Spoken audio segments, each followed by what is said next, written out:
Hey, all, this is Lee from the Magic Our Way podcast, and you're listening to the BS Podcast Network.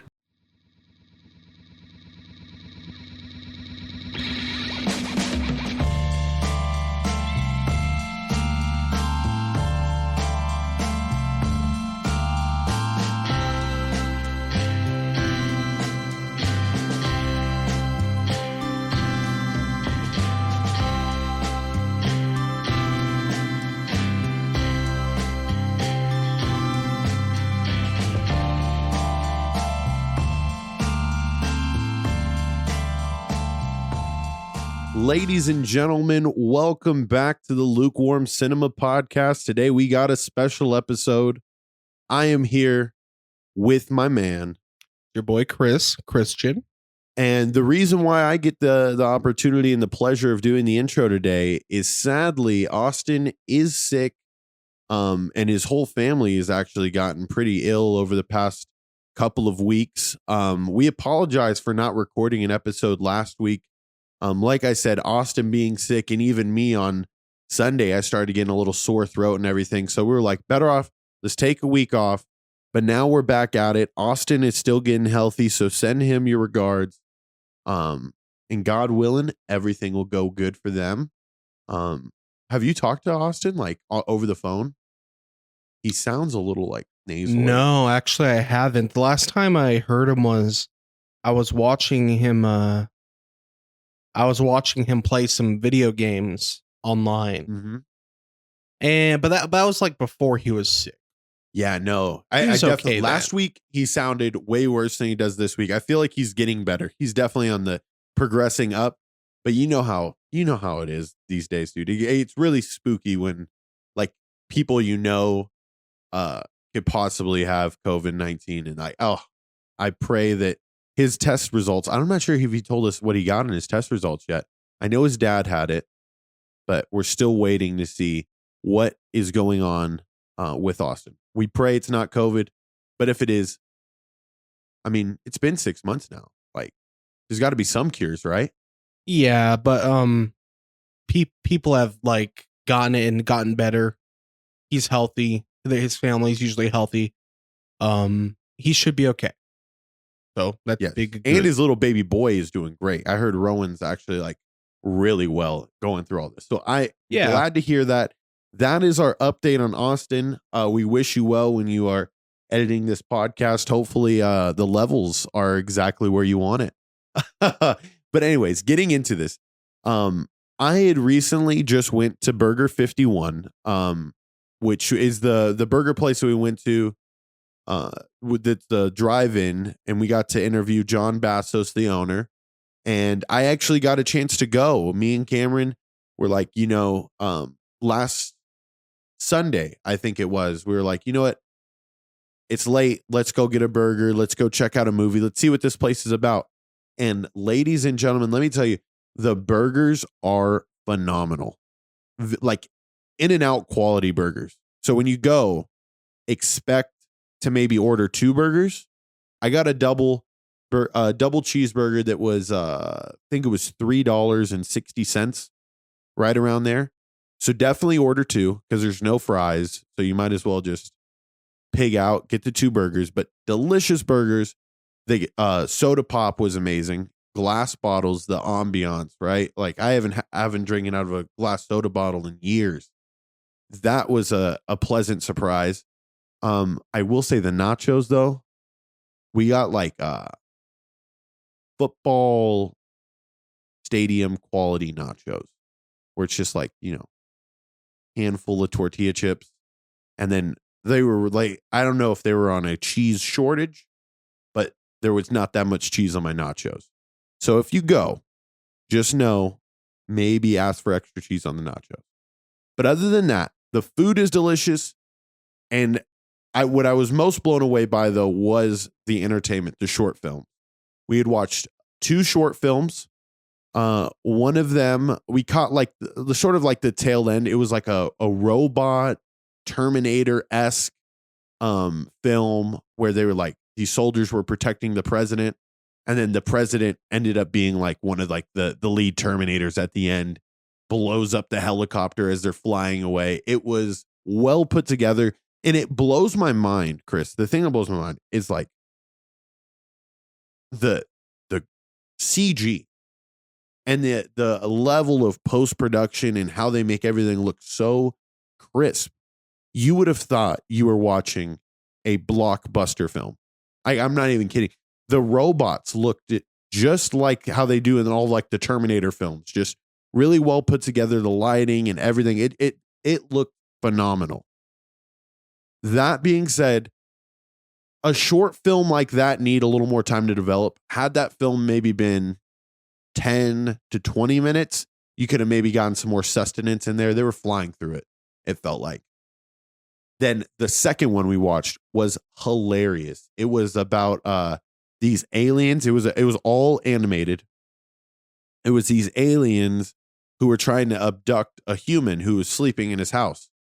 And, you know, it's like this aliens training day. So you could tell the other aliens like checking off things on a clipboard, seeing like if he's doing everything correctly. And I mean, there's like a million buttons in front of this alien. So he's trying a whole bunch of different things to try to abduct this human, get him through the window smoothly. And it was a funny comedy, you know, because they're trying to pull him out of the house, and this dude who's sleeping is just ramming into his wall, rams into the roof, rams into the floor. And then he finally chooses the right button to get him out the window, and he gets pulled out butt first. So then his pants get like caught on the windowsill, so you see his butt crack and everything. It was honestly, it was really funny. It was a perfect short film. So the entertainment and the burgers overall, you must go to Burger 51. Like even if you don't have a good time, you're getting fed for less than $10 and you're getting entertainment at the same time. Can't beat it. So that sounds pretty classy. You said I was looking around, right, when we were planning to go there, and I was looking at Yelp reviews, and somebody had said, you know, the burgers not very good. They're like high school football game quality burgers. Would you say yes, or would you say no? Not the case. Not the case. Trust me, In-N-Out is the perfect comparison. It's like an In-N-Out burger, maybe a smaller patty. The patties are thin, but just like I said, really well put together and constructed. I'm a fan though. So like, here's the thing. I'm a fan of a burger with everything on it. I'm not sure about. I am too. I'll say that. I like my onions. I like my tomato slice. I like my lettuce, and then give me the works on the condiments. Like I enjoy a burger like that. If you don't get like the toppings and stuff on that burger, I could see how it could be very plain and how some people might not like it. You know what I mean? I could see that. The high school quality though was the nachos. Like, and I'm not even like, I was really upset because, you know, I figured I would get like a lot more cheese than what I did. Might just be the worker though at the time. Could have been a fluke. Who knows? Yeah, I know, right? It could be. Always. I guess George, like he said, his insider tip is ask for extra cheese. Yes. Because like you're not going to go back and ask for more. If you've listened to the episode where we interviewed John, I was sitting next to Big Hunks, a candy bar that I had never heard of in my entire life. And when I went, I was like, I'm going to get a Big Hunk. And oh my God, it's like the most perfect. It's like a chewy caramel. Ooh, with like actual peanuts in it. So like imagine like a flatter payday. Do you like paydays? Yeah, they're good. They're nutty. Okay. So like half the peanuts on it. So like you have like that, you know, that nougaty part in the center. So it's like that all the way throughout with like little pieces of peanuts in it. I probably ate my entire Big Hunk in a minute and a half. Like I was flying through that thing. It was delicious. That's really awesome. And something I'd like to know is, did they serve popcorn? Yes, but I did not get any popcorn. Okay. I did not. I kind of, next time I go, I will get the popcorn though. My parents told me though that when they went, they got the shaved ice, and they say the shaved ice is like they give you a gigantic amount of shaved ice, which thank God, because it's always like upsetting when you spend $6+ on like some shaved ice places and then you don't even really end up getting your money's worth. I think this shaved ice was $2, might be $3, but you get your money's worth, I promise. Sounds pretty baller. You were talking about the CG in that robot movie and how it was so impressive. It was like a Hollywood movie, which I think it's so cool that now, like with computers and stuff, independent creators can like do stuff that's comparable to that quality. Yeah, most definitely. I get blown away with the stuff that I learned on just Adobe over the summer, because, you know, when I started my own podcast, I got Adobe Cloud for $20 a month because I'm a teacher. And so I was able to see everything that Adobe offers. And I think there's like 3 different apps on Adobe specifically for animation, like character generation, all that stuff that you need to create those films. And it's just a matter of, you know, educating yourself, putting in the time and the effort. There's so many tools, man. So many tools. And I know it's not all just done on Adobe. Like, I'm not sure what the big CG editing software is, or do you know any? It's like all types of different stuff. It's people make open source software, like so there's a great paid software, and then people make free software, and people even make their own. It's all kinds of stuff, which I think is awesome, because now you don't have to be like a Hollywood, like you don't have to have a Hollywood deal or connection now just to like have your vision come to life. And that sounds like what happened in that movie you saw. Yeah. I wonder if there's ever going to be, because you know, like how TikToks are in right now. I wonder if there's ever going to be, I mean, they tried it. They did. They are trying it with Quibi, where they do like short film segment type things on an app. I don't know if you've heard of Quibi or if you've seen the ads. No. What? Tell me more. Quibi, I think Quibi launched at the beginning of this summer, and their whole big thing is like 4 to 5 minute like shows and skits and films and stuff, all meant for like, you know, the downtimes when you're using your phone. Like that was their big play. It's like, you know, when you have those 5 minutes in between you know, waiting for your next bus or the train or something, or maybe waiting for your Uber to pick you up, you know, you can toss on a Quibi. They're just like, you know, they were like, if we specify short, it's, I guess we're different than YouTube. That's what I think their play was. But there needs to be more of a highlight on YouTube of like a short film section. You know, I feel YouTube is just run by these reaction videos and it's gamers and stuff.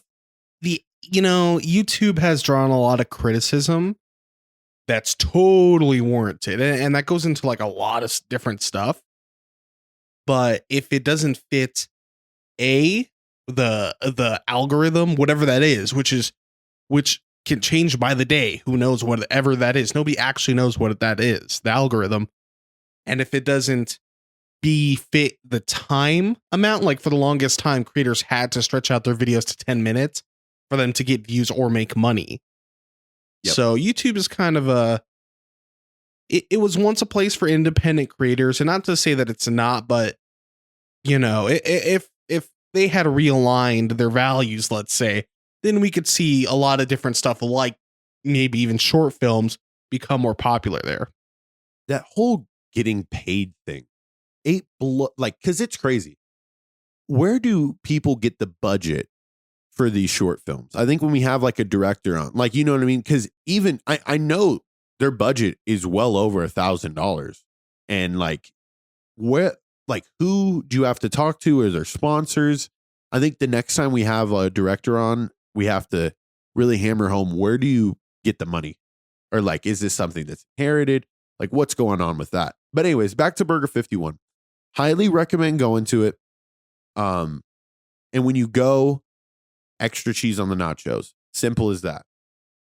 Moving on. Netflix.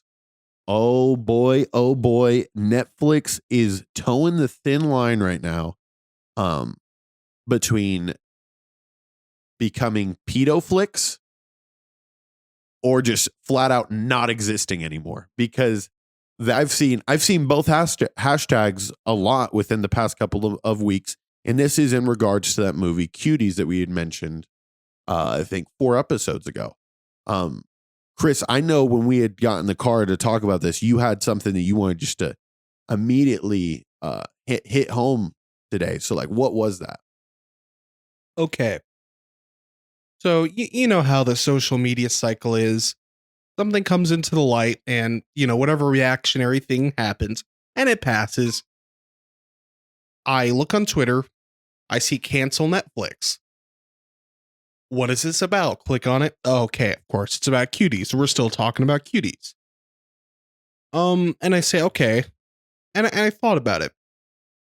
And, my opinion kind of wavered with this whole situation. And for anybody that needs a rundown, basically, Netflix put out this French movie called Cuties.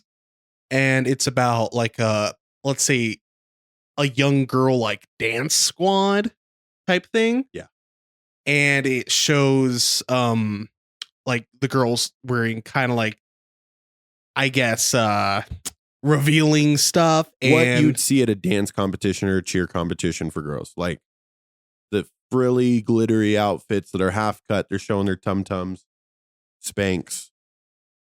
Yeah. And the big accusation is, hey, they're sexualizing children, and what are they, 11, 12 years old. Yeah. Going into middle school. And, the description describes them as twerking, and they are twerking if you look at the trailers or some of the clips.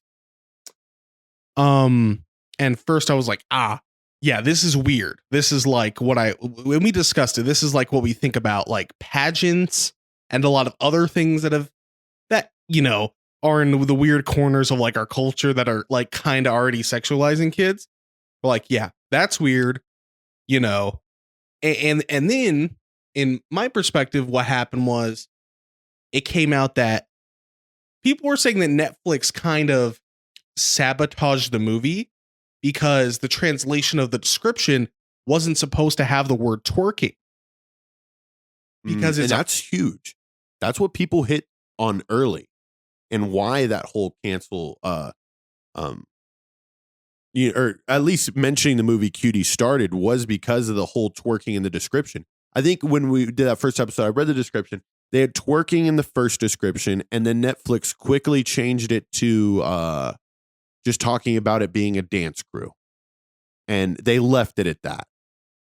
Yeah, it's because look, this type of controversy makes you think oh, everybody on Netflix watches every show. No, I would have never paid this Cuties thing any mind if I saw it in passing. I'd be oh, that's some sort of chick reality TV show thing. Mm-hmm. I wouldn't have even known what it was. Okay. I'd be where's The Office or what, whatever you're doing. Right. And the twerking thing definitely set people off. So people were saying because this was, the French creators gave them all the the description in French and all the information, Netflix translated it improperly in English that made it sound more sexualized than it was. So then I definitely entertained that thought. I'm okay, maybe it's not sexualized, but maybe people think it is, right? That's where I said maybe Netflix sabotaged this the people who made it in France. Yeah. So I'm oh, that could be possible. Because people are reactionary. They wouldn't know if it's true or not. People just looks at the title of an article and says, yeah, that's true. Yeah. Share.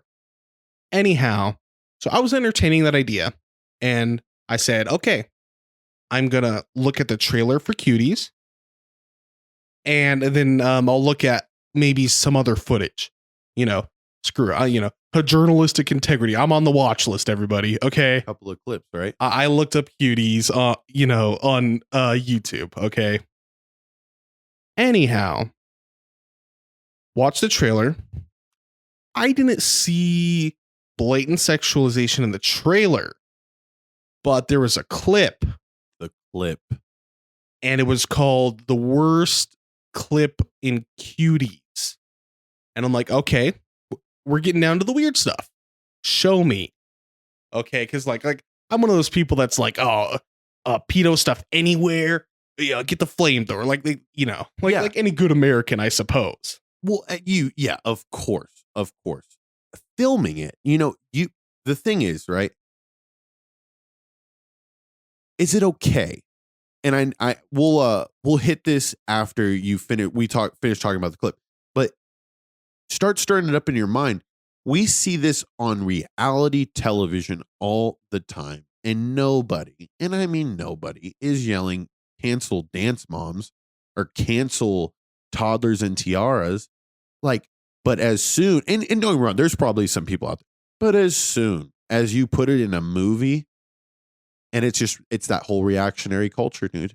One person saw it, the next person sees it, and it keeps going down the rabbit hole. But the clip, guys, Chris, continue.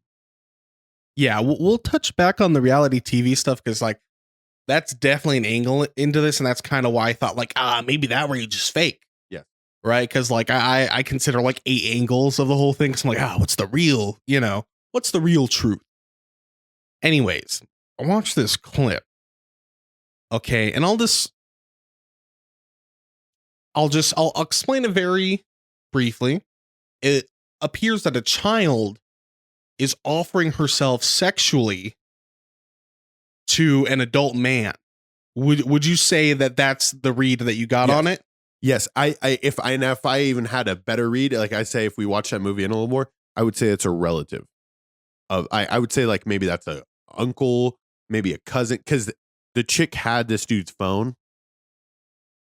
So I feel like there was some relationship. Yeah, he was talking. Okay, it was a young girl, and he was an adult. They were in a house or an apartment. Yes. And I'll be fair, we don't have the context for this scene. Okay. So unless it's some like, M. Night Shyamalan tier thing where twist, right? Yeah, no, but not like, even. Oh, they were all robots. Or something. Not even. But yes, I felt like that could have been a relative. Yes, I agree. So Sorry, she has the phone. She has a phone. She's like cornered herself. Like she's got a door behind her and doors to her side that are closed. And this guy is like walking her down the hallway, backing her into the doors because the girl has his phone. Then the guy takes the phone back. And then this girl proceeds to unzip her jacket, take off her jacket, and she's wearing like a little tube top. And then she unzips her pants or unbuttons her pants and starts to unzip her pants. And the guy's like, like, what the hell are you doing? Zip back up. And I think when the guy came to like go do that and like say like, don't do that, the chick takes the phone again. Hits the guy and then runs away into one of the other rooms. This is where it gets really weird. The girl then proceeds to take off her pants, take off her underwear, and then she snaps a picture of her crotch and then post it to something that said public. So I think it was some sort of like social media website or something. She does that. She snaps the picture, posts it, then throws the guy's phone back out in the hallway, and then the clip ends. So we're really left with like, what is the context of this scene? But at the end of the day, you had a young girl stripping down her clothes, takes a picture of her crotch, and then post it to some sort of public website, social media, or something. On this guy's phone. So it could have been, if I had to guess, Chris, what I think is this guy has done something sexually to this girl before. She takes his phone, posts that picture to like prove that, you know, like he's like a bad guy coming after her. Like he's doing all these things to her.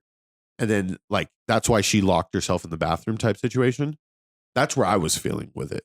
But like at the end of the day, she's taking a picture of her crotch. Like what was your thoughts when you saw that? Okay. And same disclaimer is I don't know the context for this scene. Okay. So keep that in mind. If like by chance you've seen it, maybe you know something we don't, right? She wants the phone, and that's why she's trying to get her phone from him. And like that's the thing.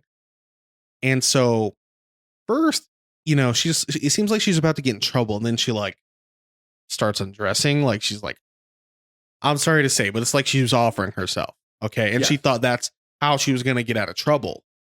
Which, like, to be fair, there could be some like meta narrative about how like being, you know, in like dance things and like pageant style things, like it teaches girls like how to get like oh, your value is linked to this or that. Tied to that, and I think it's tied to it. You can say it that these are the kind of movies that at least put that thought in a girl's head.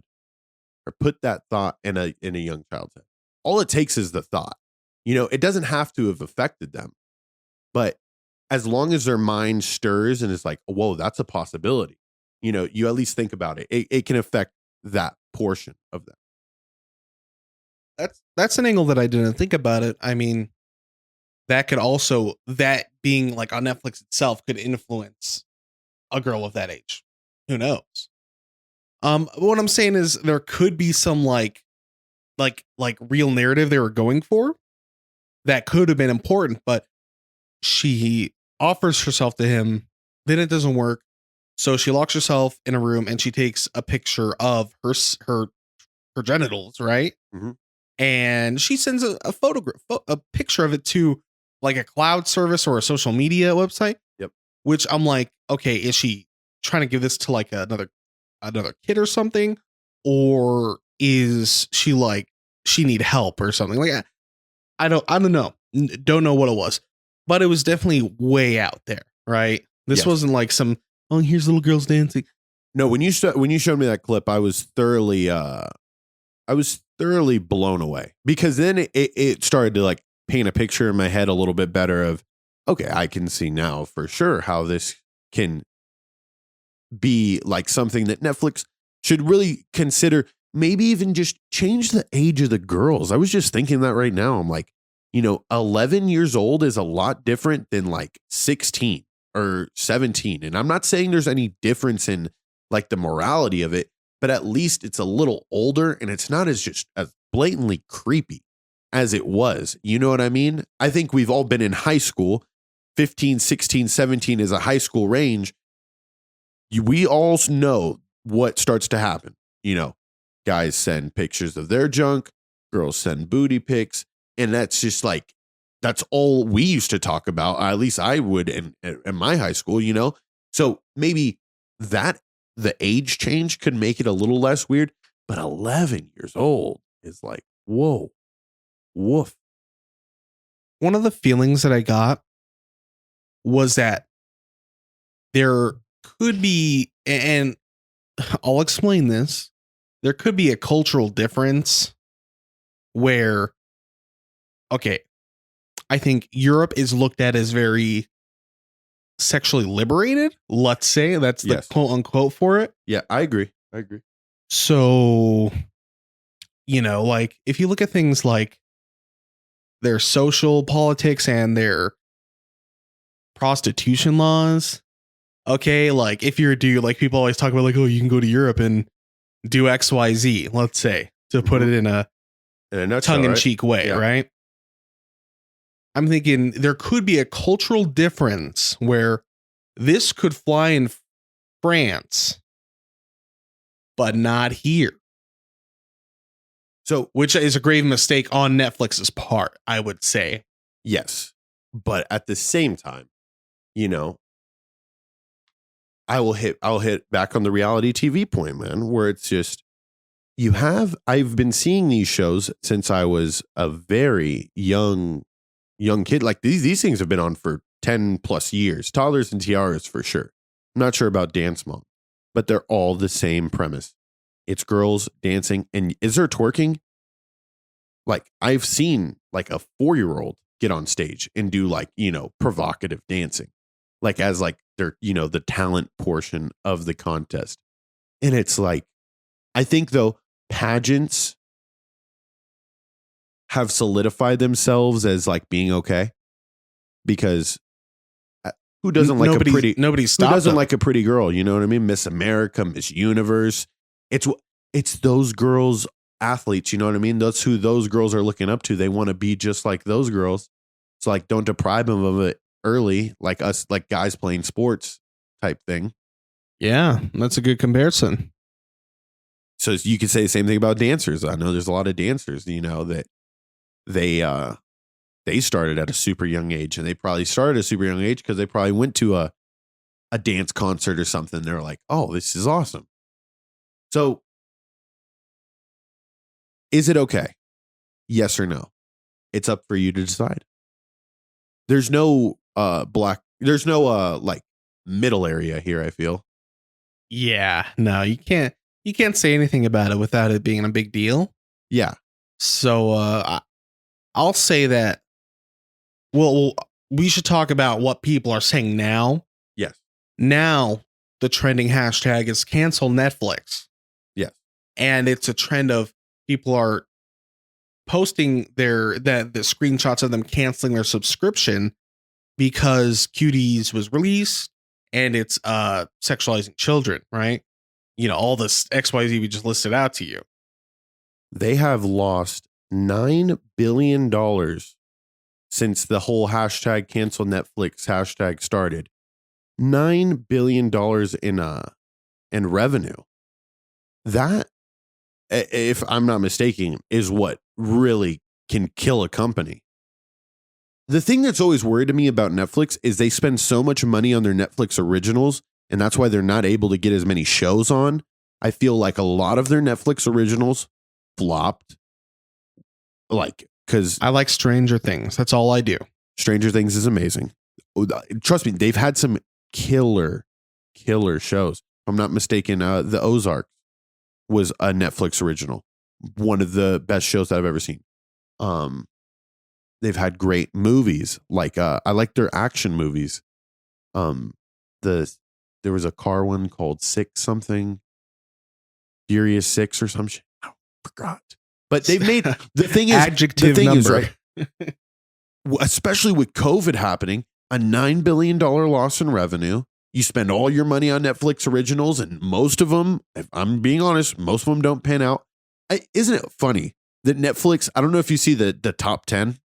Do you ever see the Netflix top 10 most watched things right now? I do, and a lot of times I don't know what they are. You know why? Because they're all their shitty Netflix originals that they're trying to get they're trying to get people to watch. See, the integrity is hard to get when you're like, oh, I'll trust Netflix. Oh yeah, Netflix knows what top 10 most watched is, of course. Well, these are all Netflix originals. None of these are good. Look, I'll prove that people. I figured something out. Okay. People are fickle about social issues to a certain point, and this is me setting up a scenario, but I'll tell you how it would go down. Okay, people start mass canceling their Netflix subscriptions. Nintendo, I just said Nintendo. Netflix regresses, right? And they have to mess with their financials and be like, oh, should we still do, which originals do we have to do? What are the highest rated ones? We got to be really safe for a while. What if the next season of Stranger Things got fucking canceled? Oh, they would never. I would cancel my Netflix subscription immediately. Okay. And just imagine, everybody cancels fucking Netflix. No more Stranger Things. You don't know where Hopper is. You don't. Oh, over. Show you loved. Bye bye. What would people say? People would be fucking. They'd be like, oh, it would get for picked up. Cuties. It would get picked up by somebody else. Like, honestly, it would. Netflix would sell off the fucking rights. Netflix, if I'm not mistaken, right? They have their corporation, but I think when it comes to those Netflix originals, they hire all these people that are like, public workers. I don't think the people that work for or on Stranger Things are specifically tied to Netflix. You know what I mean?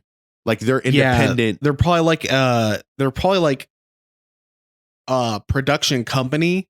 Like you see, I don't know what they're called, like 20th Century Fox, Sony, They're probably a production company. We just know them as Netflix, but they probably have. So then we'd see Netflix is going to be on TBS or something like that. Yeah. I find it just insane to know that they lost $9 billion. Like, we say those numbers and it's like, we don't understand. We can't perceive numbers that big. It's not in our life. Fathomable. It really isn't. Maybe they're doing that well to take a $9 billion hit. Who knows? Netflix was there from the jump. Did you have Netflix DVDs sent to your house? Were you there or were you just on the streaming side of it? No, I never got the DVDs. But I knew about it. Yes. Because the commercials were always on TV. And Austin, his family, I believe he's told stories of doing it. And which is really weird. Like we were talking about formats, we talking about how it's like, from our childhoods to our adults, is like, yeah, people have DVD players and a bunch of DVDs, right? I have a DVD copy of Daredevil in my house. Okay, it wasn't a good movie. I have it anyways. But we went through that like transition where like, we used to watch DVDs and keep them in our house to now like everything's streaming, nothing else. And you'll have all those DVDs and you won't touch them at all. They'll be worth a lot of money one day though. Oh yeah, it'll become like vintage, like tier. Our kids will love like collecting, like how people love collecting records now. Kids will love collecting. Yeah, them. I do it.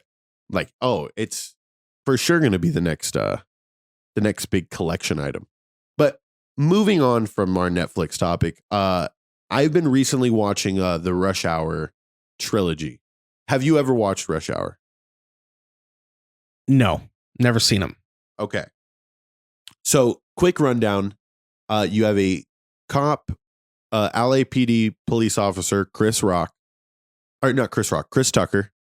And then you have Asian or China special ops soldier person, Jackie Chan, and they end up being partners together, and they like are working like with the FBI to take down big criminals and everything. But I would highly recommend these movies to everyone. I'm rewatching them and it really connected me with my childhood because I used to watch those movies a lot. They were really great action comedy movies. And I feel like we don't see enough of those nowadays. And also just a great trilogy. Like each movie builds on the next one. And then they really hit their stride in their final movie where like they're in Paris and they have like an epic fighting scene on the Eiffel Tower and everything. But Chris Tucker and Jackie Chan as a combo, I would put them up there as like one of the most memorable acting duos because they fed off each other so well. I love movies that just have two people that run with it. Similar like a Pineapple Express. Yeah.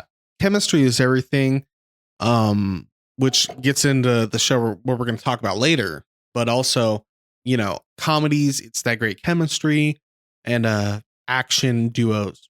Like it's hilarious seeing all the the fighting scenes because you could see like they're getting pulled on strings. Jackie Chan goes flying like 10 feet with imperfect karate kicking form as he flies across like 3 boxes. Right into the guy's chest. It's Hollywood. He flies back. It's like it actually there was a lot of cool explosion scenes. I'm a sucker for explosion scenes. And especially like the first time I went to Universal Studios and I found out that they actually like blow shit up. I used to think it was all just animated and like they drew in like how crazy it looks. But then I'm on Universal Studios tour and they like showed us like how Fast and Furious cars get into a wreck. There's fire and there's just a huge kaboom, you know? And these movies have it about, I think there's like 3 or 4 of them in each movie, like major explosions, break the bank on the budget. Like we need fire. You know, explosions. It's like you make fun of Michael Bay movies because he just uses explosions, but men watch them. You know, Michael Bay's made some good fucking movies. Okay. It's worth it. First off, people love that shit. Can we like not lie and say that like, oh, just there could have been so much more time for the plot to develop, or like we don't know what that character was thinking. Like, no. And I'll say I talk shit. Okay. I talk shit because what was the movie called? It was like Dawson and Hobbs. Hobbs and Shaw. Hobbs and Shaw. Hobbs and Shaw. I saw the trailer in the movie theaters, and I thought like I said, a marketing team. One guy had an idea and they like play telephone across the fucking room because it's like a Marvel superhero movie kind of, and it's a buddy cop movie, and it's an action movie, and it's a racing movie, and it features what was it? It's The like Rock Kevin Hart and The Kevin Rock. Hart. Yeah, Kevin Hart. It's like, I'm like, how off the rails? And it's like, oh, set in the Furious universe. And I'm like, what I miss? What the hell is this? They definitely thought by putting Kevin Hart in there, they were gonna maybe get like what was that movie he was in with Ice Cube? Let's Be Cops. They thought they were gonna get 2 movies out of it. Get Hard? I think that, yeah, Get Hard. Yeah, because it was about like going, like it's like a police thing or something. Yes. Yeah, He rides with like a police officer. Yes. He rides with, Ice Cube's a police officer. But like that's the thing that I found that Rush Hour has that those movies today really don't have. And like it's a well-built story, man. They really aren't trying to rush through it. They're basic at the, they're always working to capture somebody. Always, like in how in any movie would be. But the way the story progresses as far as like villain character goes, there's a villain character in there named Jun Tao. He's in there in the first movie as like a henchman worker. And then in the second movie, he's like working his way up the chain of command. So like they're always kind of going after him, but there's another guy bigger than him. And then the final movie. Wait, and which movies you're talking back to? Rush Hour. Rush Hour. Rush Hour. Okay, good. So Just like making sure. Rush Hour 1, he starts off as like a henchman as a villain, like the villain henchman. Then he moves up to like number 2 in command. And then the third movie, they are fine. Like they know that Jun Tao's the leader. And like, if he goes down, there's nobody else in the lineage. Huge fighting scene on the Eiffel Tower. They end the movie with Chris Rock and and Jackie Chan playing the song. Yeah. What is it good for? Absolutely nothing. Sing it again, yo. And they're like, it's like Jackie Chan's Asian ass doing like black person dance moves, and like, Chris Tucker's like swaying side to side. It's the perfect way to end the movie. Highly recommend everyone go out there and watch the Rush Hour trilogy. Highly recommend. That's kind of cool. And it's in a weird way, like I said, I talk shit, okay, about like how small brain I think some of these movies are. But then I have my spots. I'm like, I liked both the Expendables movies. They're badass. Yes. They didn't, it's not like they didn't have a great like villain setup, like even some of the like Die Hard 1 or something. Then the story was like whatever. We knew how small brain it was. We're like, I want to see all the action hero guys in one big movie with lots of fucking explosions. Yes. And fight scenes and gritty and awesome. So just because it's small brain doesn't, that doesn't make it invalid. That just means it's not, it's not intellectual. It's not like, oh, Martin Scorsese, and all the symbolism is like, we want to see things explode. Yeah. Okay. Is that cool? Thanks. It's the truth. It's the truth. Now, Chris, we have hit the time in the show where we're going to talk about a show that we've mentioned multiple times on this podcast, but now we have the full-on opportunity to deep dive on this. And it's Always Sunny in Philadelphia. I've been watching this show since this was a show I saw when I was a kid. Like I'm saying like 12, 13 years old when they first started, because I would always have FX on because FX was right next to Nickelodeon and I didn't have a remote for my TV. So I was like, it was super easy to bounce between commercials, 23 and 24 on Cox. And then 28 for Disney Channel. It was that little 5 channels. Dude, I remember. You want me to list it for you? You had to remember. Go ahead. Yeah. You got Fox on 20, CNN on 21, HLN on 22. Nobody saw that. Nickelodeon 23, FX 24, Discovery 25. Oh, it wasn't Bravo. It's not Bravo TV. No. I don't know what 26 was. Well, I just remember all the I 27 was BET. Commercials. 27 was BET. 28 Disney. 29 Spike. ESPN 30. Done. Named your 20. Okay, I can't go. Cartoon Network was, I think it was 53 or it was 56. Cartoon Network was in the 50s. It might have been in the 60s. 65. 65. It was 65. That's amazing. And you got that Nickelodeon 23. Holy shit. That's why you had to make a decision. Digging deep. That's digging deep. You had to make a decision. Because some TVs, you'd be able to go all the way down to channel 0 and then it would flip back to 100. And then that would be the quick way to go to.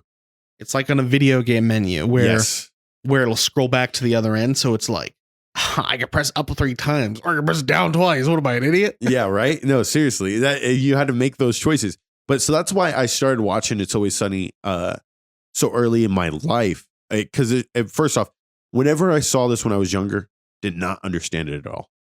It is a very adult comedy show. And if you don't have that part of your brain developed yet, which my 13-year-old self didn't, I thought it was I thought it was kind of stupid.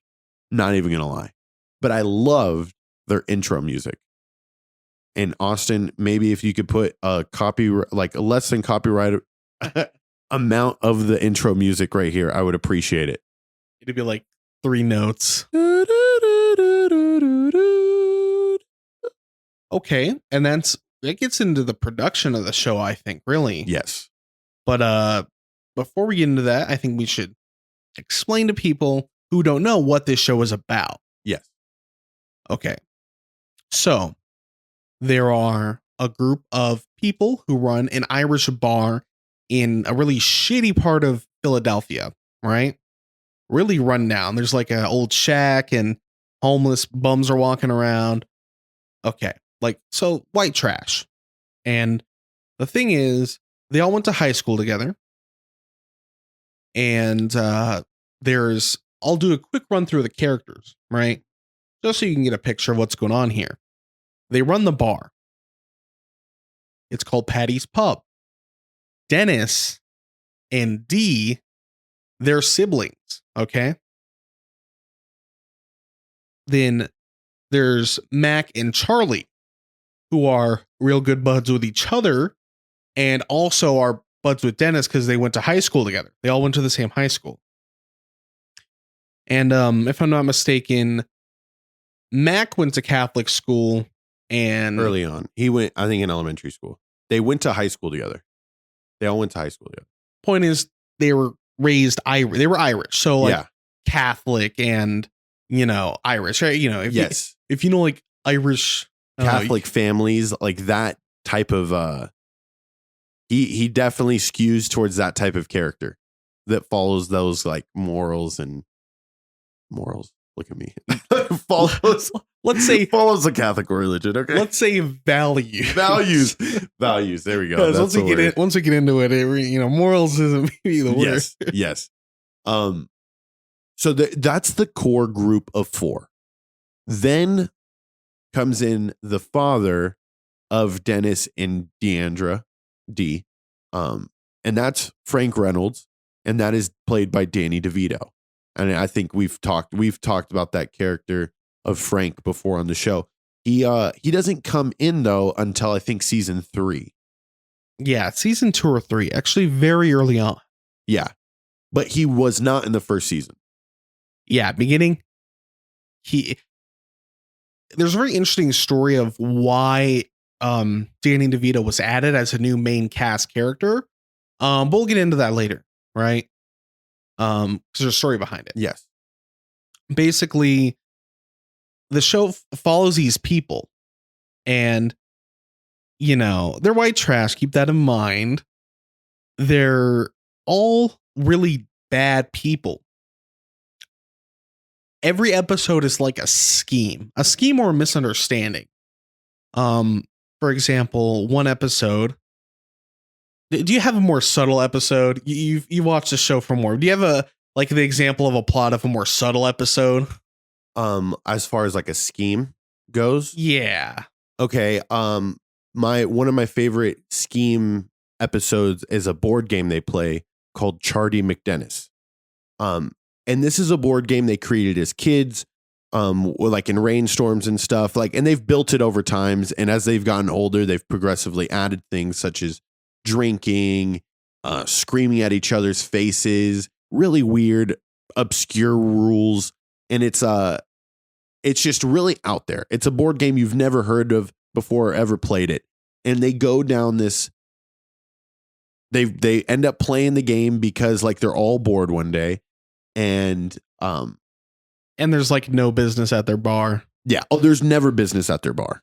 So they're able, that's how they're able to go and do all these cool adventures and stuff, is because they're in full control of shutting down the bar if they have to, or just flat out forgetting to turn the open sign on, whatever. Charty McDennis, they start playing this board game, and in the board game, it involves a lot of drinking. We mentioned that they're white trash. They are all also raging alcoholics. They are drinking in every episode. At some point, you will see somebody drunk in the episode. Charty McDennis, they're playing, they're getting really hammered, and it's Frank's first time actually playing the game, because he never got to play it with them when they were kids. Frank was elsewhere. So he starts playing the game, and Frank's trying to learn all the rules. Dennis and Dee are on one team, and Mac and Charlie are on the other team. And then they tossed Frank with Mac and Charlie because, they've never won the game. So they're usually it was a 2v2 because they developed it growing up. Yep. So they amended it so Frank could play. So some dumbass things that go on during this match. To start off the game, they drink wine very elegantly. They're being very polite to each other. And then before the game starts, they say, ladies and gentlemen, suck my dick. They chug their drinks. They smash the wine glasses on the floor, and then they start screaming in each other's faces. It's called the intimidation phase or something. It's right after, you're super nice with each other. You slam your glasses. They're screaming in each other's faces, making just crazy, haka dancer faces. I don't know if you've ever seen the haka, they're doing that face. Then they get into the game. There's some really dumb challenges. One involves Dennis having to put his hand against the wall as they throw darts at his hand. And the whole point is if you have to show no emotion. You can't move. If you show any emotion, you can't flinch. Yeah, you can't flinch. You can't do anything. So they're all throwing these darts. They're barely missing. And then I think it's Mac finally nails him right in the center of the palm, right? And Dennis has this really intense scene where he's just has the dart in his hand. He looks at the dart. He looks back at Mac, pulls the dart out, and then he doesn't react or flinch at all. He just shakes off his hand, absorbs the pain, takes a deep breath, and then everyone's like, son of a bitch, how the hell did he just do that? It was mentally ill. And a part of this game I should mention are two things. One, they are drinking the whole way. They're getting hammered, and for some of the parts of the game, drinking more. It just degenerately white trash wasted. Okay. To play to this, the game board, quote unquote, is a piece of wood that has a circle for every stage. There's like 3 or 4 stages. Yes.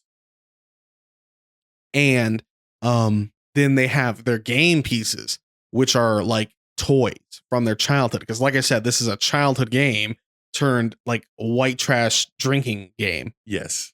And Dennis and Dee's are these nice little, like nice looking dolls that look like them because like they grew up rich, kind of. Yes. And then, you know, Mac and Charlie, they're like poor. The poor, they're like, yes. Which Dirt poor. There's a lot of reasons like they're like buddies on the show, but you know, they have like one's like a He-Man action figure and one's like another like boy action figure, and like they're all smashed up and covered in like tar from the road, right? And you know, Frank is Dee and Dennis's father. Okay. And so he never played this game because this was the childhood game for Dee, Dennis, Mac, Charlie, right? Anyways, Frank was like, why is it all smashed up? Oh, well, whoever wins gets the pleasure of smashing the other person's game piece to bits. So, you know, Frank's like, well, wait, wouldn't Dee and Dennis's be messed up too? But Dee and Dennis are, you know, bragging like usual. And they're like, yeah, we've never lost. They've never lost. They're like, you know, 30-0 or something, you know, and you could see Mac and Charlie at the beginning of the episode when they mentioned playing this game, you know, like they really are eager because they want a chance to beat them. And like, you know, Dennis and Dee are like, oh, okay, whatever. Like we'll play you guys again. So it ends up progressing. They're getting freaking hammered. Frank gets penalized for cheating or something. Something goes along. Oh yeah, Frank calls out his own teammates for cheating, and since that happened, he had to end up going in like a dog crate. And then in order to get out of the dog crate, you have to eat all the ingredients of a cake. So you have to eat the cake mix, you have to eat the eggs, you have to eat the milk or drink the milk, you know, all the stuff for to make a cake. And while he was in there, they gave him the rule book. So like he's like looking through this binder, and it's a 3-ring binder filled to the brim with rules, right?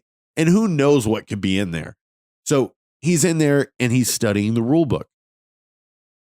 Needless to say, Dennis somewhat spills his beer on Frank while he's in there, and Frank's able to like taste it and tell it's water. So Frank waited till like the final match right before Dennis and Dee were about to win and called them out for not drinking. They were faking drunk. They had not been drinking all these years playing the game, and they finally got caught. And they were whooping Mac and Charlie's ass like it was a runaway game.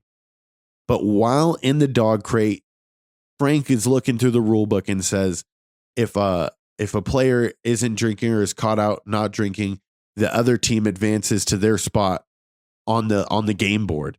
So they are able to come all the way back from like not having a chance to win to it's like a 50-50 shot of them winning. And they finally like pull out the last card to see like what they have to do to break a tie.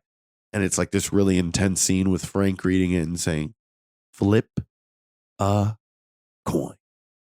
So it's like a 50-50 shot. They get hyped and then they flip a coin, and then the scene cuts to black, and then the next scene opens up and it's just Dennis and Dee smashing Mac and Charlie's game pieces into the floor because they had lost the coin toss. It was that's a great example of one of their schemed out episodes. Like you said, there's also episodes where they really hit like political topics. What other kind of episodes have you seen so far? Okay, so I'm going to touch base on what's the name of the game? Charlie McDennis. Charlie McDennis. Oh my God. All their names combined. Yeah, which the whole crux of it is like they were kids when they made the damn game. So the rules are stupid. And then as they grew older and made more rules, they were starting to get drunk. Thus, the black card, the like craziest thing that decides the game. flip a coin. Right.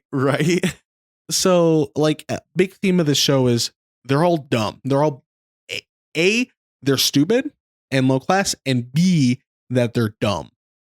Yes. Or B, that they're bad people. They're bad people. They're and they're dumb, but they think they're geniuses. Yeah, everybody has the crux of their character. Dennis is extremely narcissistic. He's narcissistic, but also like extremely poor mannered, right? Yes. And Doesn't know how self-centered. to act.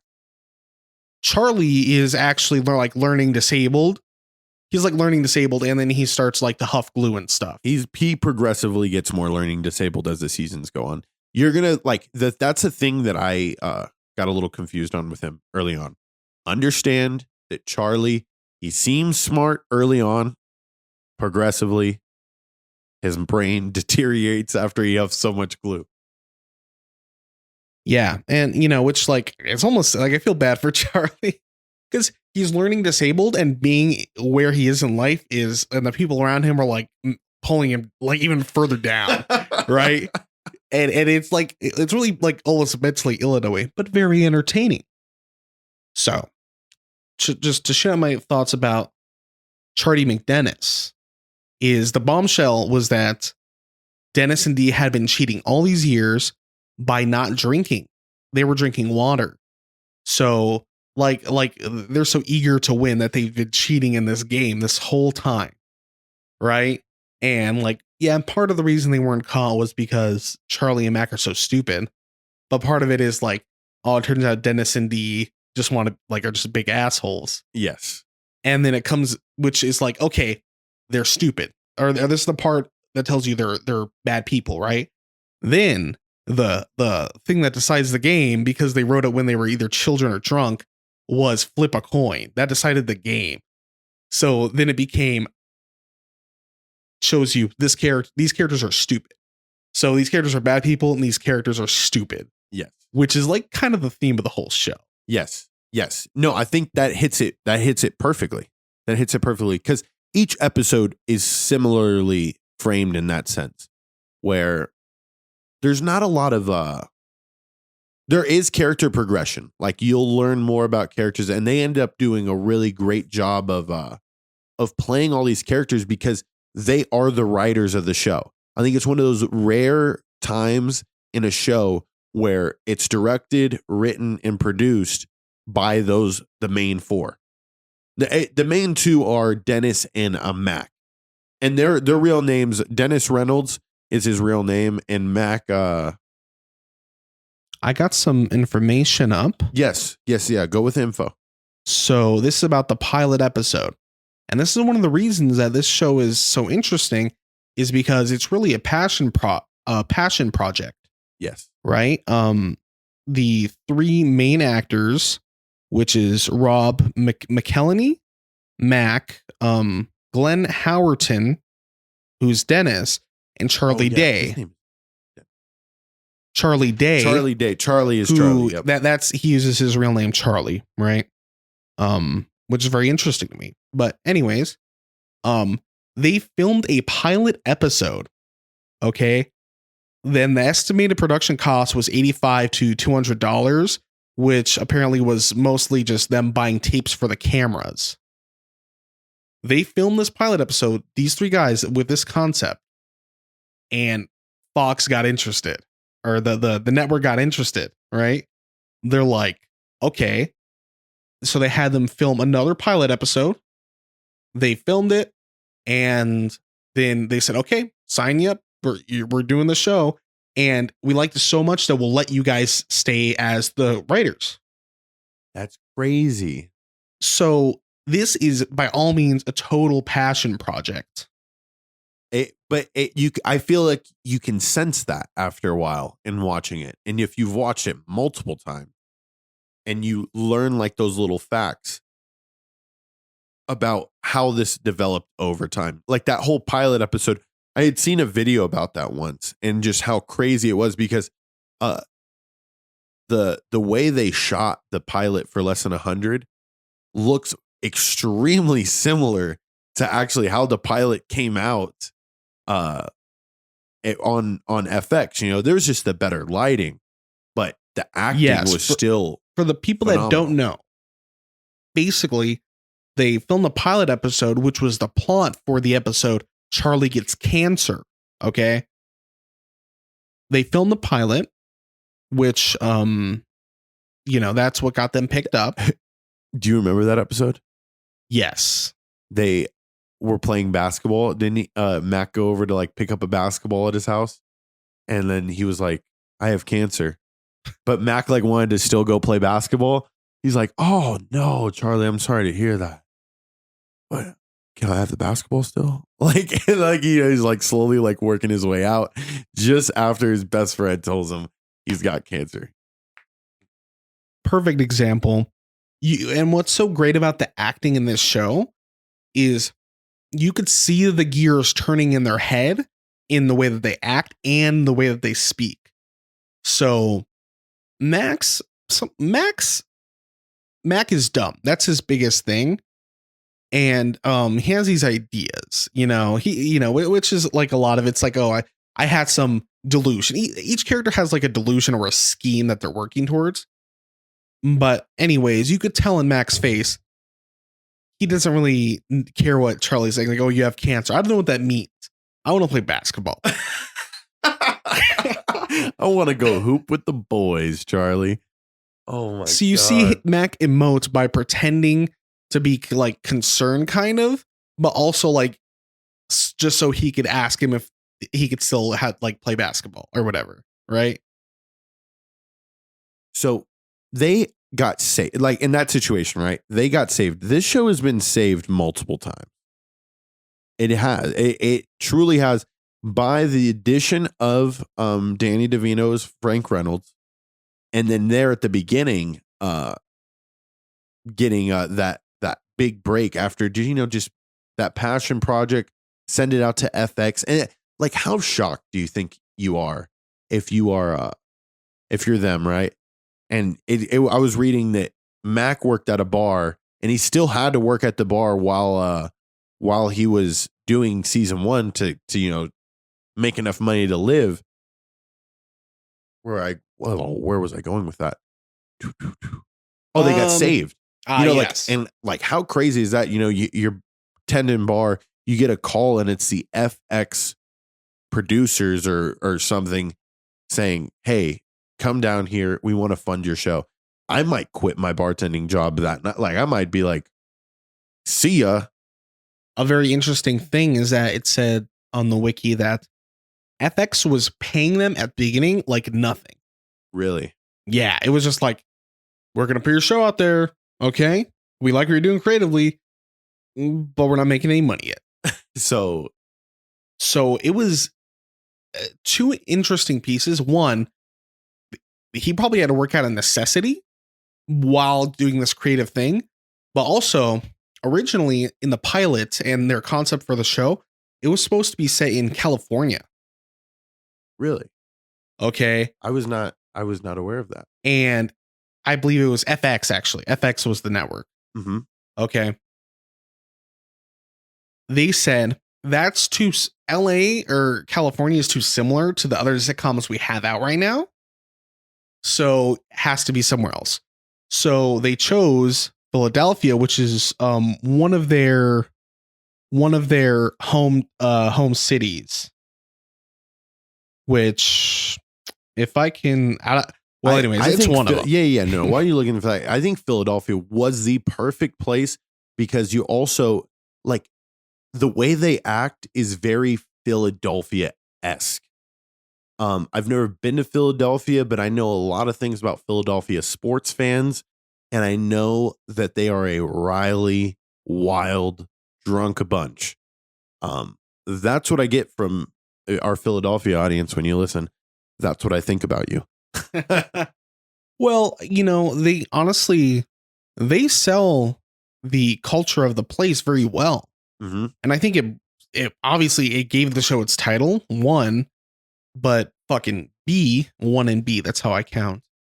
2, like they did it like super authentic. Like it was just as much about them as it was about the location. They're living this like slummy part of Philadelphia. and there were like a white trash Irish bar, and you talk about like the sporting events. There have been episodes where Mac and Dennis are trying out for the sports team. Yeah, the Philadelphia Eagles. Yeah, because it happened in a movie. Yeah, so the movie, I can, this is a great episode to go in on, actually, and I thoroughly enjoyed it because they were trying to model the movie Invincible with Marky Mark. Marky Mark, the Philadelphia boy, gets a chance at the NFL. He's got those good vibrations. So in the movie, he makes the Eagles off of like this tryout that the Eagles host. And then they said, like, let's turn this into a fucking spin-off. Let's, in the episode, have another set of tryouts similar to that. And that way, like, we have a chance to like make the Eagles. So they go out there, and it right off the jump, that you should have known it's a sham, because they said, this is our quarterback, Donovan McNabb. And Donovan McNabb's like this huge built, like 6'5", thick quarterback NFL body, right? And out comes this like dude who's like 6 feet tall. He's got himself a little like muffin top. He's drinking a coffee. He's like, how you guys doing? I'm Donovan McNabb. Everyone's like, this isn't Donovan McNabb. Like, what? And then, he's like, make sure you just eat fresh. Go to Subway. He does like a little product placement. And then this other dude yells, like, get on the buses. We're going to try out. And they thought they were trying out in the stadium. Hell no. They got taken to like some park out in the middle of Philly. They start doing a football tryout. And the way D gets tied in this episode, because I know what you're thinking, the boys are trying to make the Philadelphia Eagles. No. The entire point of this episode is Dee trying to prove to them that she could get picked to play for the Eagles. What was your favorite part of that episode? Because it's one of my favorites. It is. Okay. It's a great episode. And it shows off some of the pettiness of the motivations. Sometimes like it's political. Sometimes it's like, sometimes they're trying to be intellectual, but sometimes they're just trying to be petty. Mac and Dennis, it's just like, I'm a better, I'd get picked up by the Philadelphia Eagles and not you, like they're both already deluded into thinking it would be one of them, because they're like out of shape, right? Mac thinks he's in shape, but he's not, right? Mm-hmm. And Dennis is narcissistic, so he's like, I'm way more capable than you. Then D's like, they're saying like, D, you can never do it because you're a girl, right? Yeah. And D's like, no, it's just because girls aren't allowed. And like, no, because like the typical like girls can't do what men can do. Mac and Dennis are extremely what's the word for hating women? M starts with an M. English. Yes. What a hell of a language. It is. Anyways, continue. Everyone knows what we're talking about. Yeah, like that typical mindset, right? So D is like, let me do it too, so I can prove to you that I'll beat you. And then they're like, they just say, well, girls aren't allowed to try it anyway, so you can't even try, So D, Dennis's sister, like does herself up like a boy, like she changes her hair. She puts on talks with a deep voice. She talks with a deep voice, and has a headband and the makeup and the whole football thing on. And so she's like, "Oh, I'll join and then beat you." Right? And it's so stupid, and they're like almost trying to like tattle on her like that's a girl. But she holds her own, right? And she doesn't care about football or anything. She just wants to prove them wrong, right? And so she almost is the one who wins because she gets a good kick for the yeah, she punts the ball like 70 plus yards, like amazing punt. If you could do it consistently, of course you'd be in the NFL. And so she does it once in front of the coaches, and like the trainer dude was like, oh, I got to bring the real coach over to see this. So, that's when the boys start their true like manipulative plan to sabotage Dee's one shining moment chance. And in this moment, they decide to shoot a gun when she goes to punt the ball. So as she's about to go punt the ball, they shoot the gun. The gun actually hits one of the Ponderosa's brothers. And I know we haven't talked about the Ponderosas, but they play a big part. No, not the other P. Not Ponderosa. McPoyle. Oh, McPoyle. Nasty bastard. The McPoyles, my bad. So they accidentally shoot this guy, but it happens as Dee kicks it, and Dee kicks it and snaps her leg. Like as soon as the ball connects with her foot, her leg like snaps. And, the boys are like laughing their fucking asses off because, right before she had punted the ball, she said, I'm going to punt this ball as a woman, and, like takes off her wig, takes off the makeup, mustache and everything. And everyone's like, oh my God, like what? How could this have happened? Punts it, breaks her leg. And where did it go after that? She breaks her leg, and then I think the McPoyle brother beats them, right? Yeah, he makes like the team. And that's a good place to bring up the other plot that's going on. Frank and Charlie. Okay. Frank and Charlie, they just want to tailgate outside of the thing. And Charlie, like, I guess in like high school or whatever, he would go to like sporting events and as the Green Man. Dressed in a green suit. Which is just a green morph suit. And like an alien green morph suit. That's all it is, right? And, Charlie doesn't have many likes. So, this is the type of thing that gets him excited. He gets to be Green Man. And they all tell him, don't be Green Man. No. Because the regular Philadelphia mascot is there, which is, do you know? Because I don't. I think it's just an eagle, but the Green Man is a real person. Oh, really? The green, like people wear green, people wear those same suits to the Eagle games. So like the whole like story is like rooted in like Philadelphia stuff. Then. It is. That's cool. See, they do it very authentic. They do it justice. Mm-hmm. Which is really awesome. And then that's why I brought up this episode. But Frank and Charlie, Frank is, Dee and Dennis's father, and Charlie's the dumb one. Sorry to say, he's learning disabled. Anyways, they want to tailgate, right? So they tailgate out of the stadium, and then they realize how they're not playing at the stadium. They take that bus to some other field because they're like, no, you're not getting in our stadium. So then, Frank and Charlie have to put the barbecue back in the car and drive there.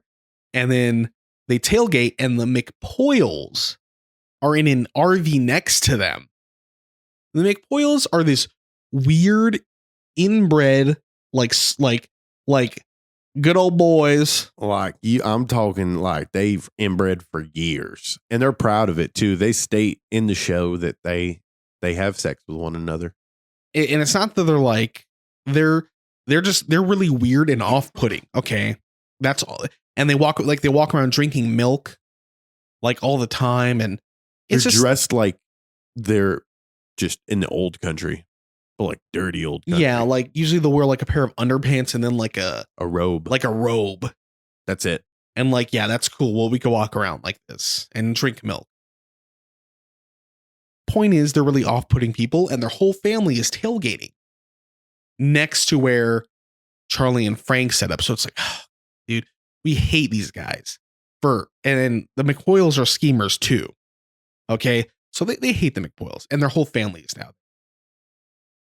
The reason why is because a McPoyle was trying out for the Philadelphia Eagles, quote unquote, just like the Dennis, best, like Charlie. the most athletic. This one isn't inbred. Maybe inbred in the sense that he got really jacked and like he's athletic, but he's like the only one of the bunch that actually has a remote chance of doing it. And that's how it crosses over with the plot of Mac, Dennis, and Dee. Is that Mac and Dennis are like, oh, we're gonna win. And then Dee's like, I'm gonna win. but they're so out of shape and live such a terrible lifestyle. There was never going to be them. And the one who was actually like legitimately had a chance was the McPoyle brother, who is just like this buff god. Like he's totally athletic. He's built for that type of stuff. Mm-hmm. Mm-hmm. So, and then Frank takes LSD and tells Charlie of a story where he got locked in an RV once at Woodstock, and it was like a near-death experience. He just like had a really bad trip. Yeah. But like entirely too much acid. Like if you watch the episode, and if you've ever done acid before and you see the amount they took, you're like, that is entirely too much. Yeah, they're total morons. He doesn't know. He's degenerate, and he's now getting old and senile. So he just takes a bunch of acid, which is not good. But Charlie specifically says, no, I don't want acid. But Frank put it in his drink. So now Charlie is the Green Man. He's going to go do this Green Man thing. And now he's high as shit. On acid. Tripping. Okay. And which Charlie, he didn't like. But he goes and he sees the Philadelphia actual mascot, right? And it's like they're like, you know, like the fandom is super big. Everybody's like in on it. And he's like, oh, that's awesome. Like he loves, you know, he did the Green Man. So he's like, oh, I like mascots. And he also likes the Eagles and their mascots. So he goes to say hi. And because Charlie's high as shit, and because he's also dumb, he ends up fighting the Eagles mascot. And that's pretty much the end of his arc. Yes, okay. Yes. Gets in a fight. It gets just beat up by the mascot and all the Philadelphia fans that are in earshot. So that's their plot. And then it goes to show, like, this show, when you guys watch it, it's a 22-minute sitcom.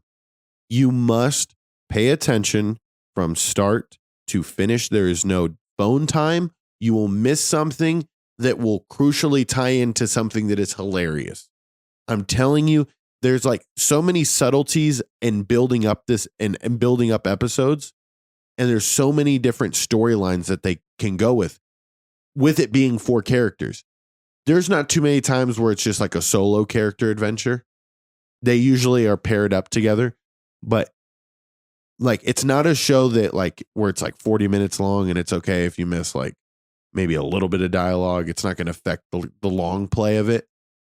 But this show roots a lot of funny seeds throughout that climax at the end. Like every It's Always Sunny in Philadelphia episode, it might be funny in at the beginning, but the endings of these episodes are what make it the best. It's not like a Family Guy per se. Yeah, it's not joke for joke, in which if you're not paying attention, you might get that impression. Because like it's like, oh, this is like, you know, it's offensive and funny. But they cut the fat out of these episodes. Every episode is some sort of seed of you gotta feel out the motivation of every character. What do they want? Yes. Okay. Yes. Dennis and Mac wants to make the football team. Dee wants to prove Dennis wrong. Charlie wants to be a mascot, and Frank wants to do acid. Okay. Like yes. You figure out their motivations, and then like it's pathological. You know, these are bad people. If you're this far in the show, you know they're bad people, right? So you're just, and like I said, they're great actors. You watch the gears turn in their head. You really pay attention and form that narrative. Then the climax or twist at the end makes it 8 times funnier. They spend the whole episode setting these seeds while they do progressively worse shit. Then it trumpets and it climaxes into the funniest scene. You know what I mean? Yes. Yes. So like which I'm like, wow. Somebody might look at this as like a really low brain show, but the writing is crazy and the storyline. Agreed.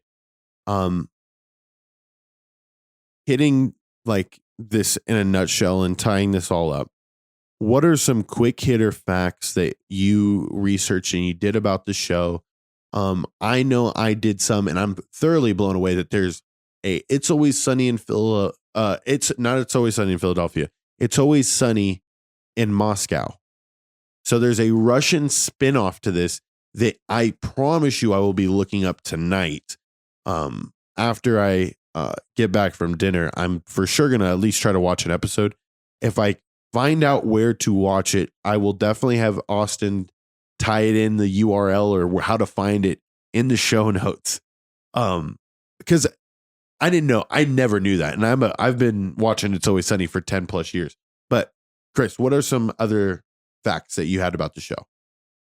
Something about production that's interesting is that early on in the show, it got picked up and then it was almost canceled for whatever reason. The network wanted to drop it. Ratings, I don't know what it was, but Danny DeVito saved the show because he said, yeah, my kids watch the show. They like it. So he came in like daddy fucking more bucks and saved the show. He's a big name actor. And he's still let the three writers, the guys, write the show. And he was just in the he was just a new character. So he revived their passion project, basically, and then became an integral part of the show because of how good of a character. And when you watch it, it's so flawless. It's the entrance of him and the storyline. Like they never play it off early in the earlier seasons. Like Dennis and Dee don't know who their dad is, or like Dennis and Dee are struggling to like with their parents or whatever. They transition perfectly. It matches the storyline well. My fact that I was going to bring up is that in the show, Dee and Mac, like they're just friends. Outside of the show, they're married. Which when you start, like after you see a couple episodes, you're like, oh my God, these are married. Mac calls Dee a bird. Mac flames the shit out of his wife. And Mac's wife is just constantly getting shit on, like all the time. And it's like crazy to see how they can compartmentalize, set things aside, because they get really deep in telling Dee some really nasty shit. Yeah, when they play Charlie McDennis, gosh, it's like they're calling her a bird the whole show because the way she looked. And they made fun of the fact that she used to have, she had a back problem. She had to wear a brace when she was a kid. And, she's the girl.